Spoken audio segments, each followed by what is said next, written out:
আমারও যদি কিছু হয় সেদিন আপনারা আমার কবরের সাথে এই উপদেষ্টা পরিষদকে আপনারা কবর দেবেন, এটি আপনাদের প্রতি আমার আহ্বান। এই বছরের যে 29 অগস্ট যে আক্রমণ হচ্ছে, মরে যেতে পারতাম। এবং আমি পরিষ্কারভাবে আপনাদেরকে বলতে চাই, আমার উপরে এই সরকার আমলে যে আক্রমণ হয়েছে সেটি আপনারা জানেন পুলিশ এবং সেনাবাহিনীর পোশাক পরিহিত দুর্বৃত্তদের দ্বারা। এই ঘটনায় যেহেতু 30 কার্য দিবসের নোটিশ জারি করে 4 সেপ্টেম্বর থেকে এখন পর্যন্ত বিচার করে নাই, তার মানে এই ঘটনায় সরকারের মৌন সমর্থন রয়েছে এবং যদি বিচার না হয় তার জন্য দায়ী থাকবে সরকার। এবং আমি এই ঘটনার জন্য ডক্টর ইউনূস এবং তার উপদেষ্টা পরিষদকে আমি দায়ী করব। তাই আমি আবার বলছি, আমি গানম্যান নেব না। আমারও যদি কিছু হয় সেদিন আপনারা আমার কবরের সাথে এই উপদেষ্টা পরিষদকে আপনারা কবর দেবেন, এটি আপনাদের প্রতি আমার আহ্বান।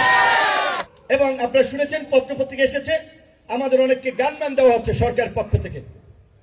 যে সরকারের আইন শৃঙ্খলা বাহিনী প্রকাশ্যে পোশাক পরিহিত অবস্থায় অফিসের সামনে পিটিয়ে মারে, সেই বিচার না হওয়া পর্যন্ত ওই সরকারের গান দিয়ে নিরাপত্তা দেওয়ার উপরে থুমারি।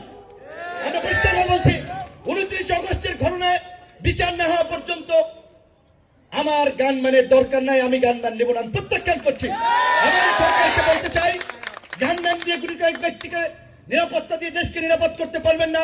গোটা দেশের মানুষের নিরাপত্তায় সরকারকে ঢেলে সাজান, আইন শৃঙ্খলা বাহিনীকে ঢেলে সাজান, অন্যথায় প্রার্থীদের নিরাপত্তা দিলেন, ভোটাররা নিরাপদ বোধ না করলে তো কেন্দ্রে যাবে না।